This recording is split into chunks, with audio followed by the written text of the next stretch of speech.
nosso Deus, nosso Pai, estamos reunidos, Pai, para adorar o Teu nome. E em nome de Jesus, ousamos entrar na presença do Senhor, juntamente com anjos, querubins e serafins, e com toda a companhia celeste, glorificando e exaltando o nome do Senhor. Que estes louvores, Senhor, sejam como perfume na Tua presença, Senhor, que subam à Tua presença, Senhor, como um perfume agradável. Ouve dos altos céus, Senhor, a súplica dos Teus filhos, que reunidos em adoração, querem ouvir a Tua voz. Fala ao nosso coração nesta hora. É a oração que pedimos, Senhor, e fazemos no nome precioso de Jesus, que o Teu Santo Espírito, que inspirou a Tua palavra e veio até nós, Senhor, também agora faça que esta palavra se torne vida em nosso ser. Oramos assim, Pai, no nome precioso daquele que venceu a própria morte, sentado à Tua direita, está governando sobre os céus e sobre a terra, em nome de Jesus. Amém, glória a Deus. Amém? Abra sua Bíblia, texto de Lucas, texto muito conhecido. Lucas, capítulo de número 5, versos de número 1 ao verso de número 11.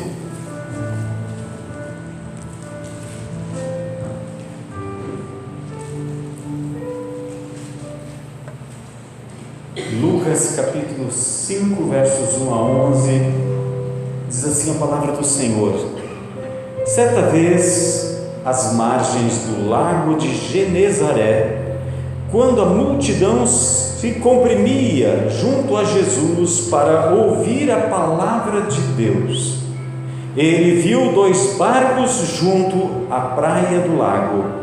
Os pescadores haviam desembarcado e estavam lavando as redes.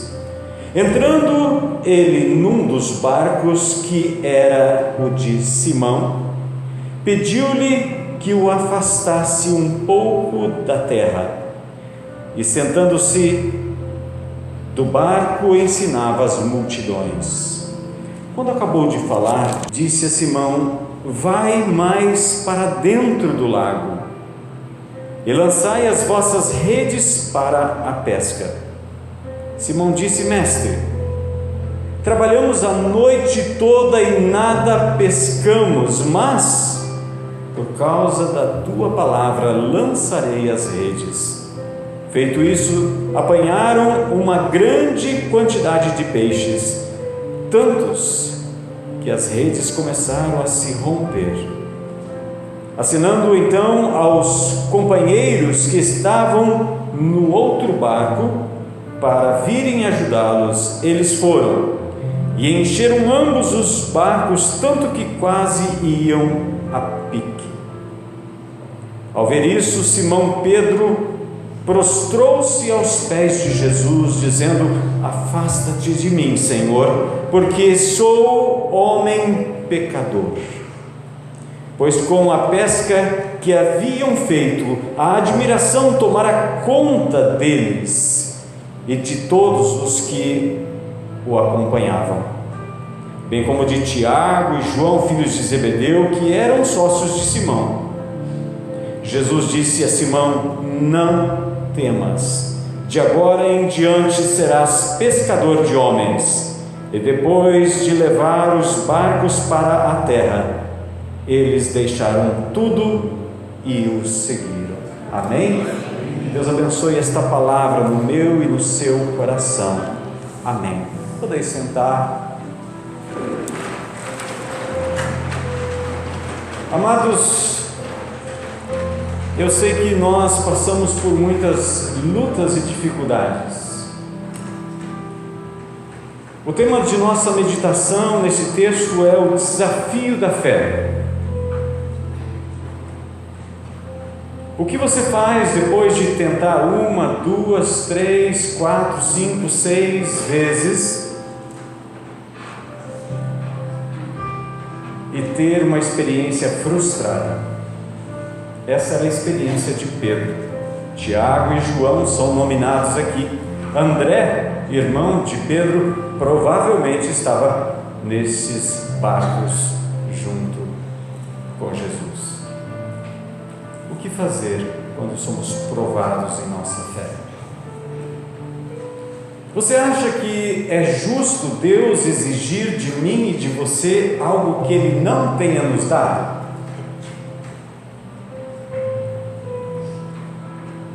Você acha de fato que Deus exigiria de mim e de você fé se nós não tivéssemos fé?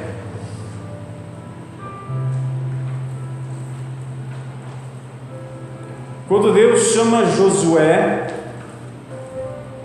no livro de Deuteronômio, capítulo 31, no verso de número 7, depois no verso 23, ele diz para Josué: seja forte e corajoso. Em outras palavras, tenha fé. Deus não pode exigir coragem de mim e de você se nós não temos coragem. Às vezes nós oramos: Senhor, me dá coragem.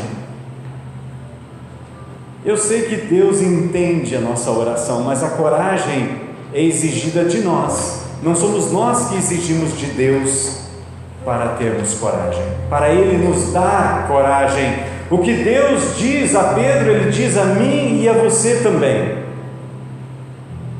não tenha medo. Porque o medo e a coragem parece que são antagônicos, são opostos entre si, assim como a fé e a incredulidade. Deus exige de nós fé. Hebreus capítulo 11, no verso 6, nos diz que se nós nos aproximamos de Deus, precisamos crer primeiro que Ele existe. Isso é fé. Agora, o que Deus faz comigo e contigo é fortalecer a nossa fé, isso sim. E quando nós olhamos para os exemplos da Bíblia Sagrada, nós vamos ver pessoas das quais Jesus se admira pela fé, que não era do povo de Israel. Em Mateus, no capítulo 8, por exemplo, nós temos a história de um centurião. Aquele homem vem pedir um socorro para Jesus e Jesus diz que vai atendê-lo. Ele diz: olha, não sou digno que o Senhor entre na minha casa, mas manda uma palavra de ordem, porque eu também sou um homem sujeito à autoridade e tenho autoridade. E quando alguém me manda fazer uma coisa, eu faço. E quando eu mando um soldado meu fazer algo, eu exijo que ele faça. Aquele homem estava reconhecendo a autoridade de Jesus. A autoridade no mundo espiritual, a autoridade sobre as enfermidades. E Jesus se admira daquela fé e diz no final de seu relato que nem em Israel ele encontrou uma fé como esta. Em Mateus capítulo 15, Jesus fala, a partir do versículo 21, de uma mulher sírio-fenícia, uma estrangeira. Aquela mulher veio correndo atrás de Jesus, pedindo misericórdia de Jesus para libertar a sua filha que estava possessa de um espírito maligno. Aparentemente Jesus faz silêncio. E depois Jesus diz: olha, eu não fui enviado senão às ovelhas perdidas da casa de Israel. E depois ele coloca a sua fé à prova ainda mais e diz: olha, não é lícito, não é legal, não é bom tirar o pão dos filhos e jogá-los aos cachorrinhos. Aquela mulher então diz: sim, é verdade, Senhor. Porque no passado a história de um rei que cortava os dedões dos pés dos reis conquistados, tinham que comer a comida debaixo da mesa. Era um antepassado provavelmente desta mulher que fazia isto. E ela reconhece a autoridade de Jesus, que Ele é o Rei dos Reis e que Ele sustenta aqueles que são conquistados. Quando nós nos rendemos a Jesus, ao senhorio de Jesus, à autoridade de Jesus, nós estamos dizendo: Senhor, Tu és aquele que me sustenta, eu me rendo a Ti. Paulo diz que isso acontece não como obrigação, mas Ele vem, nos abraça e nos acolhe. Então Paulo diz em 2 Coríntios, no capítulo 5, verso 14: o amor de Cristo nos constrange. E vamos fazer um juízo claro: um morreu por todos, logo todos morremos, pertencemos a Ele. A minha vida foi transformada a partir do dia em que eu reconheci o senhorio de Jesus sobre a minha vida. Eu era um religioso, eu havia sido criado dentro de uma igreja. Meu pai poderia ser comparado pelos padrões batistas um pastor, porque o pastor que era ordenado, que era reconhecido, ele vinha uma vez por mês para celebrar a ceia. Mas dominicalmente quem estava nos instruindo, e dia após dia com o culto doméstico dentro da minha casa, era meu pai. Eu posso dizer então que meu pai foi o meu pastor. Eu me converti lendo a Bíblia. Eu entendi a graça de Deus pela fé.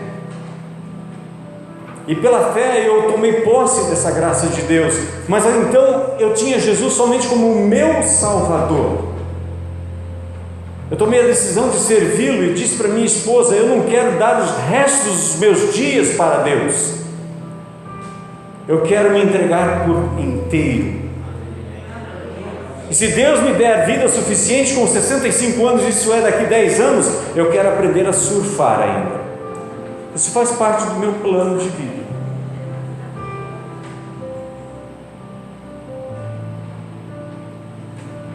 Então em 99, eu já era pastor da igreja luterana. Me formei em 95, dezembro de 95, foram 6 anos na faculdade. E em 99, eu tomei a minha decisão por Cristo. Em maio de 99, eu entreguei a minha vida completamente a Cristo. A partir daquele dia, a minha vida foi transformada. Muita gente conhece Jesus somente como Salvador, mas não tem Jesus como Senhor de suas vidas. O texto que nós lemos aqui, nós vemos uma grande multidão que veio até Jesus para ouvir Jesus, mas nós vemos também alguns homens que Jesus separa para ser o Senhor da vida deles. Eles aceitam o chamado de Jesus, eles vão após Jesus. E depois de passar uma noite inteira orando, ele desce do monte e ele escolhe 12 homens. Entre eles está Pedro. O mesmo que tinha passado uma noite inteira trabalhando e não pegou peixe algum. Um homem que poderia voltar para casa, e ele era casado. A Bíblia nos fala que Jesus curou a sogra de Pedro. Paulo fala em 1 Coríntios, no capítulo 9, que Pedro era casado. Pedro viu algo diferente naquele homem que estava dentro do seu barco. Muita gente olhava para Jesus apenas como um homem sábio, um homem com palavras que cativavam. Mas Pedro viu algo diferente em Jesus. Nós somos provados em nossa fé para sermos aprovados. Em Tiago, capítulo 1, verso 2 a 4, eu convido você para deixar esse texto de Lucas aberto e abrir sua Bíblia em Tiago, capítulo 1.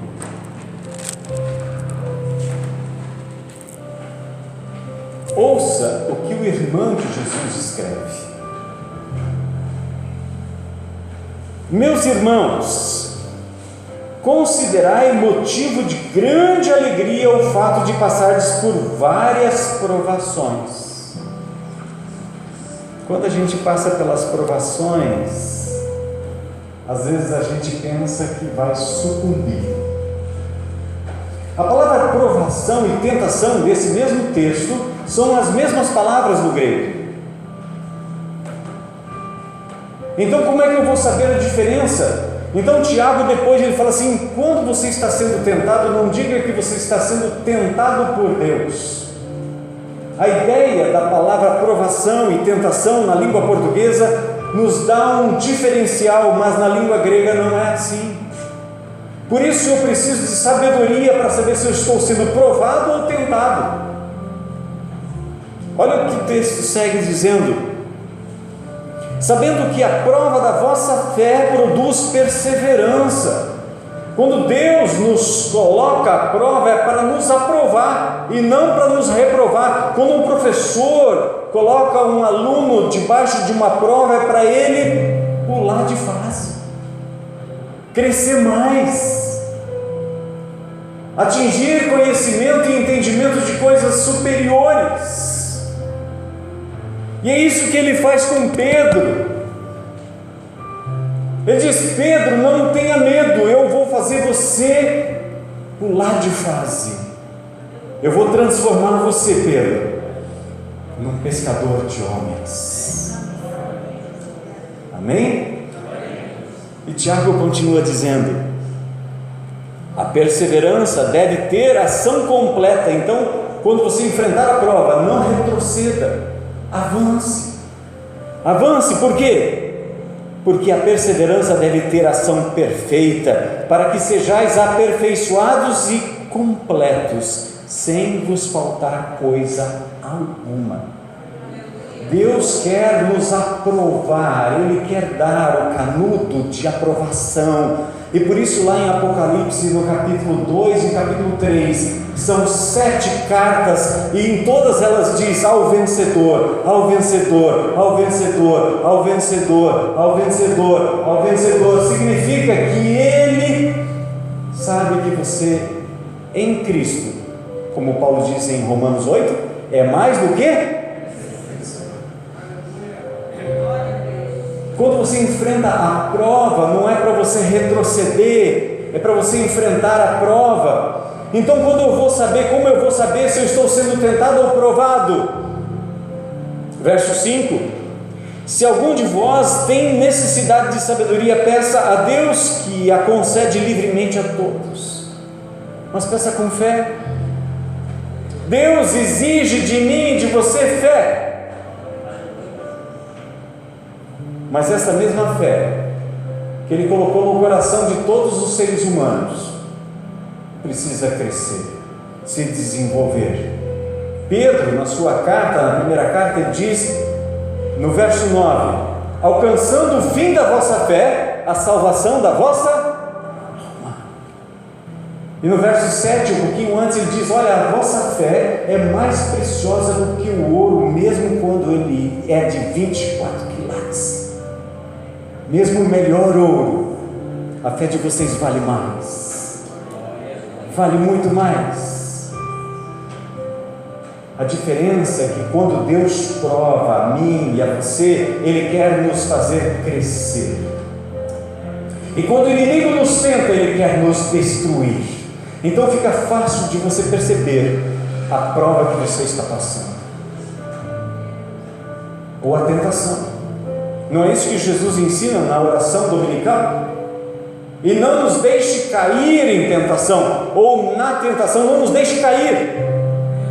E nós podemos cair de duas maneiras. Agora de tarde, meditando sobre isso, Deus me mostrou que somente nós podemos vencer quando nós enfrentamos a prova e quando nós rejeitamos a tentação.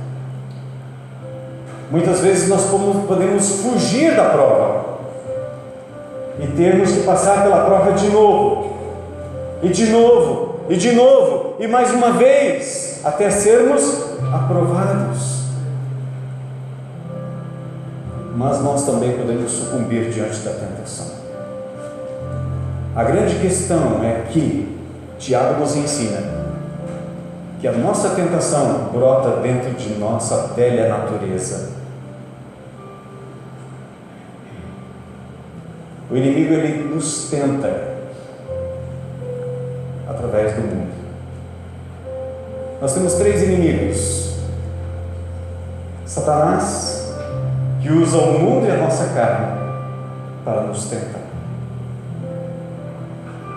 Deus conhece a nossa fragilidade, Ele conhece a nossa inconstância. Simão, que é chamado por Jesus nesse texto para ser pescador de homens, no seu primeiro encontro com Jesus, relatado por João no capítulo 1, ele muda o nome de Pedro.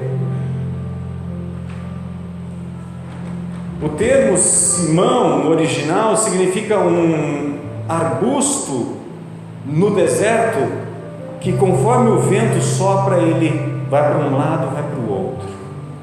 E Jesus olha para Pedro e diz: agora você não vai ser chamado mais de Simão, e sim de Pedro, que significa rocha,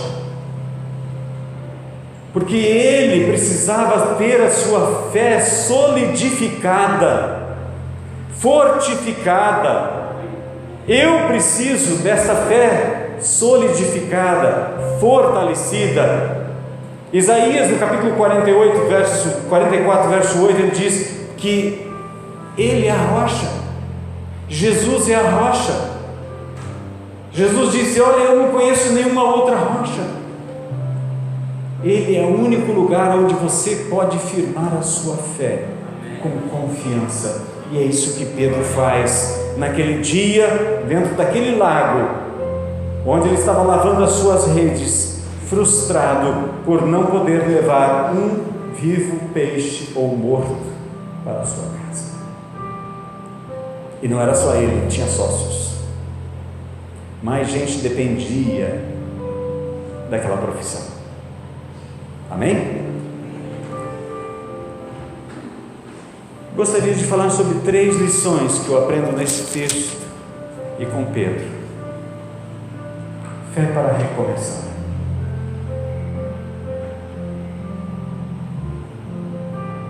Na sua vida, nos seus relacionamentos, na sua jornada com Cristo, você já enfrentou, eu sei, muitas dificuldades. Algumas delas foram provas e outras foram tentações. E talvez você olhe para você mesmo e diga: eu não consigo, eu não vou vencer. Olhe para aquele que tem mais fé em você do que você mesmo, porque ele não daria a sua vida em seu favor se ele não soubesse que você tem condições para ter coragem e avançar e vencer.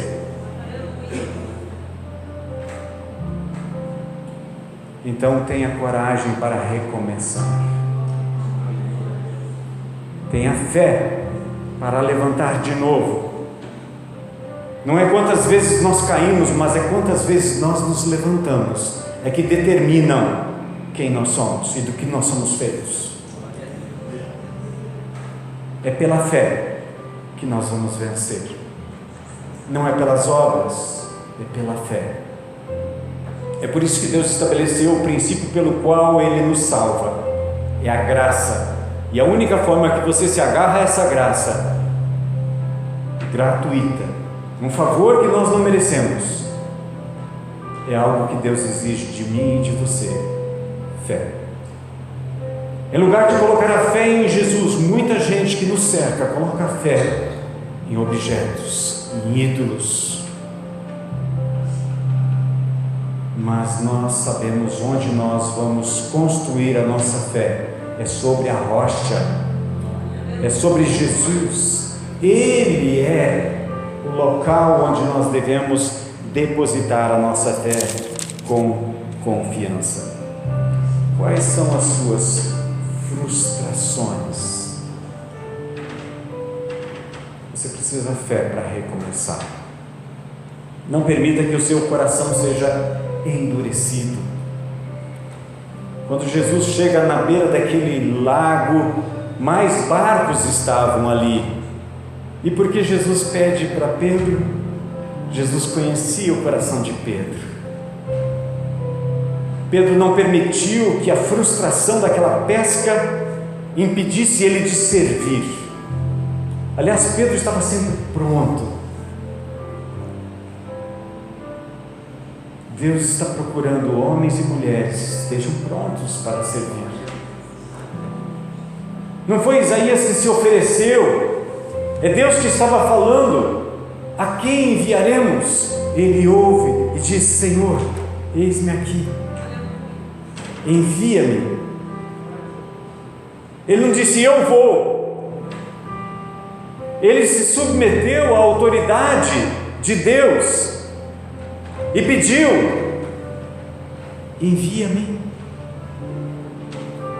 Ele reconheceu o senhorio de Deus, a autoridade de Deus, e aquele que ele enviasse estaria coberto com a sua presença.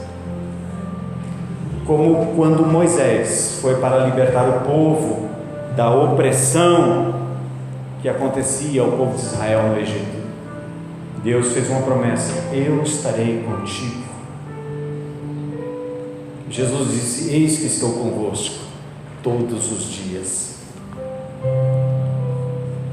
Mas para que você tenha fé para recomeçar, você precisa ouvir o Mestre.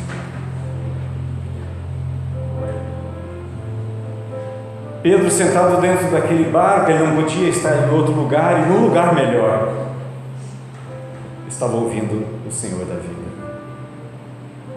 E certamente Jesus falou da fé, certamente Jesus falou do amor do Pai, certamente Jesus impactou o coração de Pedro. Pedro não deixou que o seu coração ficasse endurecido pela frustração daquela pesca, mas o seu ouvido estava aberto para ser tocado pelo Mestre da vida. Segunda lição que eu aprendo com Pedro: que eu preciso e você precisa ter fé para obedecer.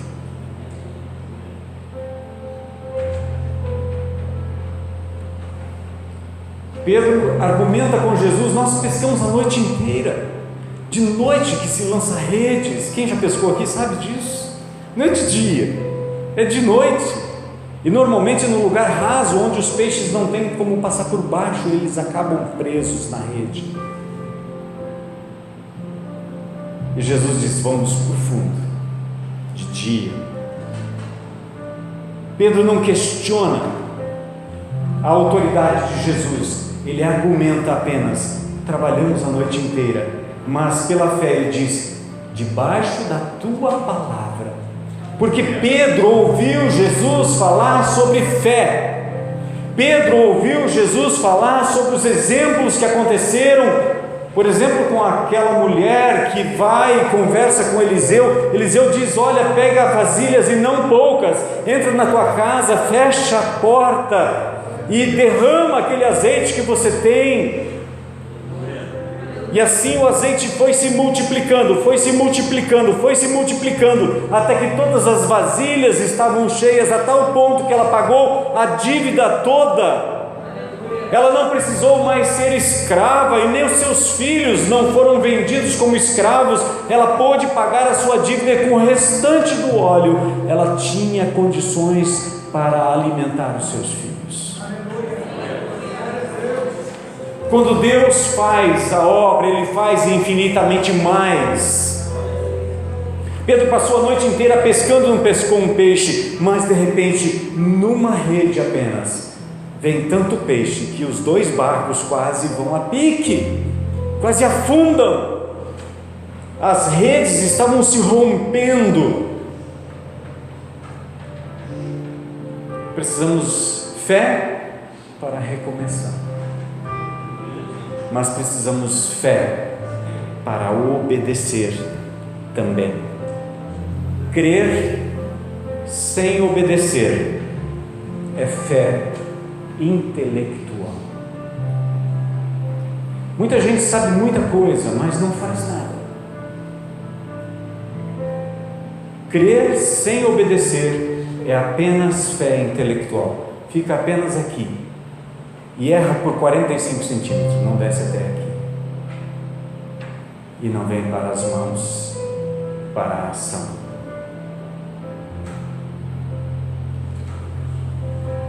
Samuel foi atrás de Saul, que deveria esperar 7 dias. Ele não esperou. Ele já havia pisado na bola no capítulo 13, no capítulo 15 ele repete de novo o erro. Ele está preocupado com que os seus soldados que já estavam debandando iriam pensar dele. Samuel chama a atenção dele e no final ele ainda diz: olha, me honra na presença dos meus soldados, não me deixa passar vexame. A preocupação de Saul era com o que os homens pensam. Davi não. Davi estava preocupado com o que Deus pensa de nós. Pedro não estava preocupado com que os homens que estavam ali à beira do lago, que viram, eles pegaram nada. De repente Pedro rema de novo para a margem. Pedro pega as redes, coloca dentro do barco. Certamente aquelas pessoas que estavam ali estavam vendo. Mas Pedro não estava preocupado com o que o homem pensa. Pedro estava preocupado em obedecer à ordem de Jesus. Samuel diz para Saul: obedecer é melhor do que sacrificar. Deus espera de mim e de você uma fé obediente, fé para recomeçar e uma fé obediente. Na obediência vemos a consumação da fé. Amém? A experiência separa a fé teórica da fé real. A experiência. Muita gente tem seguido a Deus apenas intelectualmente. E eu fazia isso. Eu amava Deus de todo o meu coração. Eu deixei tudo que tinha, vendi tudo e fui para a faculdade de teologia. Eu já estava servindo há 4 anos, 5 como pastor, desde o meu estágio, cuidando de igreja, pregando o evangelho. Mas naquele dia, em maio de 99, nu como eu vim ao mundo, debaixo do chuveiro, eu me ajoelhei e me entreguei para Jesus e disse: Senhor, o Senhor sabe que eu amo o Senhor, mas eu nunca abri minha boca para dizer que eu te amo. E chorando, as lágrimas que se misturavam com a água quente que caía sobre mim, na cidade de Salto do Jacuí, aqui no Rio Grande do Sul,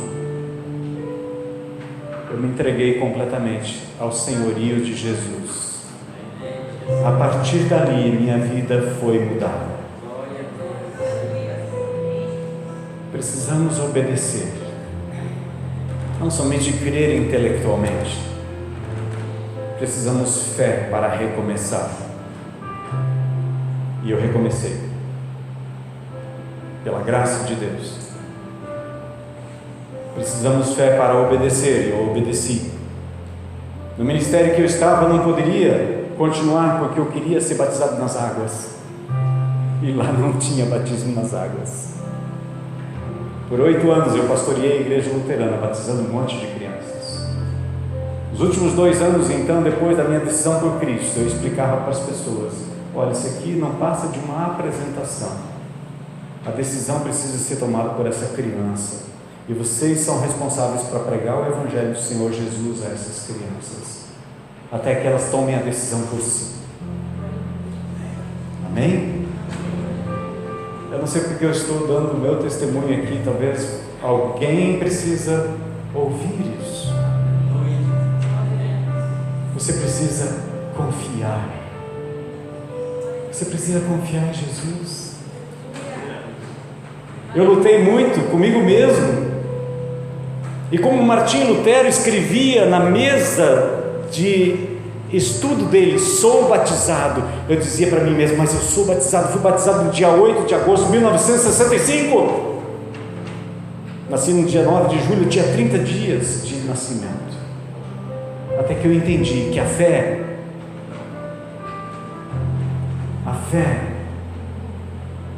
ela precisa se agarrar àquilo que Jesus ensina e não o que os homens ensinam. O batismo não é para dar a fé a ninguém, como eu havia sido ensinado. O batismo confirma a fé que a pessoa tem. O batismo não salva ninguém, mas o salvo deseja ser batizado, porque ele quer em tudo ser semelhante ao seu Salvador. O batismo não dá perdão de pecados, mas é para aquele que recebeu o perdão dos pecados daquele que derramou o seu sangue na cruz do Calvário. Amém? Fé intelectual é fé vazia. A fé se mostra na obediência. E a terceira lição que eu quero aprender com Pedro aqui e compartilhar com vocês: fé para enfrentar desafios ainda maiores.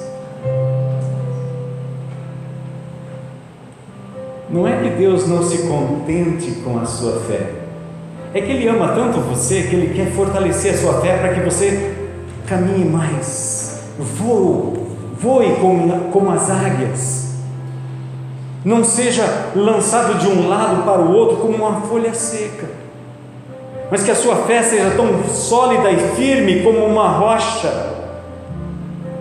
E é isso que Jesus disse para Pedro: Pedro, você não será mais chamado de Simão, e sim Cefas, pedra.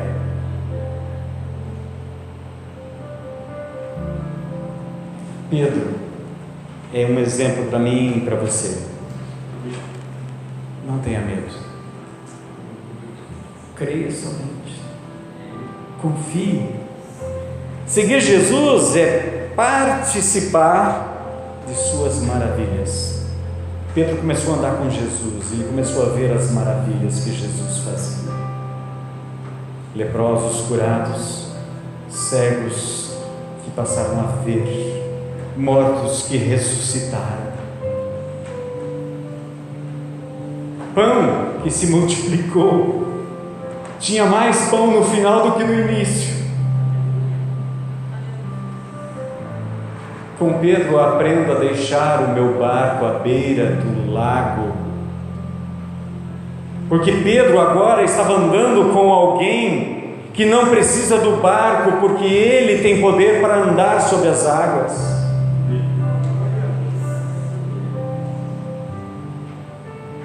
Pedro teve a sua fé fortalecida. A fé de Pedro foi provada. Mas Jesus ama tanto Pedro, que mesmo na frustração pelo fato de que naquela noite ele negou Jesus 3 vezes, Jesus não abandona. Ele vai ao encontro de Pedro de novo, à beira daquele mesmo lago. E Pedro, lá dentro do lago, já amanhecendo no dia, ele pergunta: vocês não têm peixe? Parece que Jesus é irônico. Ele sabia que eles não tinham peixe. Aí ele diz: lança a rede do lado direito, a mais ou menos 90 metros de distância. Eles resolvem obedecer. E a rede se enche de 153 peixes grandes. E quando eles pegam aquela quantidade de peixes, a memória de Pedro é reativada. Pedro se lembra daquela pesca maravilhosa que havia acontecido 3 anos, há 3 anos e meio antes. E Pedro não espera o barco chegar à beira da praia. Pedro se atira na água e vai ao encontro de Jesus. E Jesus restaura o coração de Pedro. E por 3 vezes Jesus pergunta para Pedro: você me ama? Você me ama? Pedro viu algo diferente em Jesus e tomou a decisão de andar com Jesus, porque é melhor você andar com Jesus do que ficar pescando no lago de Genezaré, tendo frustrações após frustrações, confiando na força do seu braço. É melhor andar com Jesus. É melhor andar com Jesus. Quando Jesus disse para Pedro: Pedro, eu vou fazer você um pescador. Sim, eu sou pescador de homens. Num sermão, Pedro batiza 3.000 pessoas. 50 dias depois de Jesus ressuscitar, o coração de Pedro ser restaurado, Pedro prega com ousadia. Ele ressuscitou. Ele ressuscitou. Deus quer de mim e de você a mesma fé que Ele quis de Pedro. E você está aqui porque Ele está vendo no seu coração o mesmo tipo de fé de Pedro. Uma fé que tem coragem para recomeçar. Uma fé que está disposta a obedecer. Uma fé que tem disposição de seguir a Jesus para propósitos mais elevados. Amém? Se nós soubéssemos o prêmio, a coroa, a recompensa que Jesus diz: nas minhas mãos está a recompensa para dar a cada um, nós não ficaríamos sentados no barco. Nós não ficaríamos mais à margem do lago. Certamente andaríamos com aquele que tem poder de andar sobre as águas. Eu quero convidar você a ter a fé em Jesus. Eu sei que você tem muita fé. Eu sei que muitos de vocês têm mais fé que eu. Mas não é o tamanho da nossa fé, é onde esta fé está ancorada. Amém?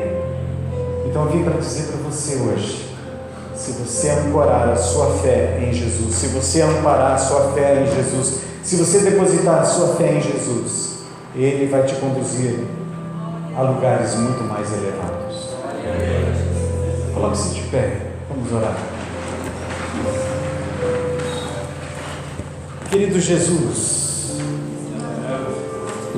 o Senhor é maravilhoso. O Senhor impactou o coração de Pedro quando ele ouviu o Senhor pregando dentro daquele barco às margens do lago.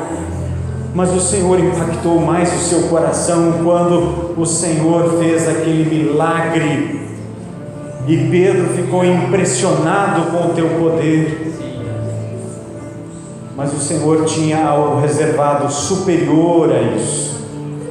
Quando o Senhor disse para ele: não tenha medo, Pedro, eu vou mudar a sua história. Eu vou te levar a propósitos mais elevados do que você mesmo imaginou. Talvez quando você era criança, quando você era adolescente, você foi rejeitado por não ser escolhido como um discípulo de um mestre famoso. Mas eu, o mestre dos mestres, o Senhor da glória, estou chamando você para ser meu discípulo. E como Pedro obedeceu ao Senhor, eu sei que muitos aqui querem obedecer ao Senhor, e que eles sejam contemplados pela tua graça, Senhor, de não somente andar com Jesus, mas de ter Jesus como seu companheiro diário, vendo as maravilhas que só o Senhor pode fazer. Eu oro, Senhor, consagrando os meus irmãos que têm disposição em seu coração de ouvir a sua voz, de atender o seu chamado e de andar com Jesus. Se há alguém aqui que quer ser discípulo de Jesus e que nunca tomou uma decisão pública dizendo: eu quero andar com Jesus, no dia 2 de janeiro de 2000, na primeira igreja batista em Foz do Iguaçu, O pastor, depois da pregação, ele fez esse apelo. Eu levantei as minhas mãos. Eu queria andar com Jesus. Eu nunca me arrependi disso. Pelo contrário, eu me alegro cada dia que eu me lembro deste fato. Se há alguém aqui que nunca tomou a decisão de ser um discípulo de fato de Jesus, e que hoje ouve essa palavra de Jesus, e se sente desafiado a ser um discípulo de Jesus, eu queria deixar esse desafio a você. Se você está nesse lugar, levante a sua mão. Um discípulo que nunca tomou uma decisão pública, dizendo eu quero. Saia do seu lugar e venha aqui à frente. Quero convidar o pastor Israel para orar por você. Saia do seu lugar se você tomou essa decisão. Venha aqui na frente. Eu não quero constranger ninguém, mas tem alguém aqui que tem essa decisão pública de dizer eu quero andar com Jesus, eu quero ser discípulo dele, eu quero depositar a minha fé somente nele. Tome essa decisão nessa noite e venha aqui à frente. Eu quero orar juntamente com o pastor Israel por você. Alguém aqui? Aleluia, glória a Deus. Deus seja louvado pela sua vida, irmã, em nome de Jesus. Glorifica o nosso Senhor, a amada igreja do Senhor Jesus. Alguém mais gostaria de tomar essa decisão? Deus é bom, Deus é maravilhoso. Naquele dia, quando Ele voltar, nós estaremos reunidos. Um dia glorioso, um dia que nós vamos tomar posse da vida eterna. Amém? Que Deus seja louvado pela vida que hoje se entrega diante do trono da graça, em nome de Jesus. Pai, nós te louvamos porque o Senhor continua fazendo a mesma obra. Aleluia, glória a Deus. Senhor, tu continuas chamando pessoas como Pedro para serem pescadores de homens. Eu sei que muitos aqui já têm esse chamado do Senhor. Desperta os dons, Senhor amado, desperta a disposição no coração, para que andando por fé, Senhor, nós possamos ver vidas maravilhosas, vidas consagradas, vidas resgatadas, no nome de Jesus. Pai, te louvamos por estas vidas que hoje estão diante do Senhor e as consagramos, Senhor, na tua presença, Senhor Jesus. E assim como o Senhor disse para Pedro, não tenha medo, que elas também, Senhor, sejam encorajadas, sejam fortalecidas na sua fé, na sua coragem, para darem passos de fé, para andarem com o Senhor Jesus, até aquele dia glorioso, quando nós haveremos de nos encontrar contigo, Senhor da glória, Rei do universo, poderoso Deus, Senhor eterno, Senhor da vida, Senhor Jesus, glorioso Salvador, amado Senhor, glorificado seja teu santo nome eternamente. Amém, amém e amém.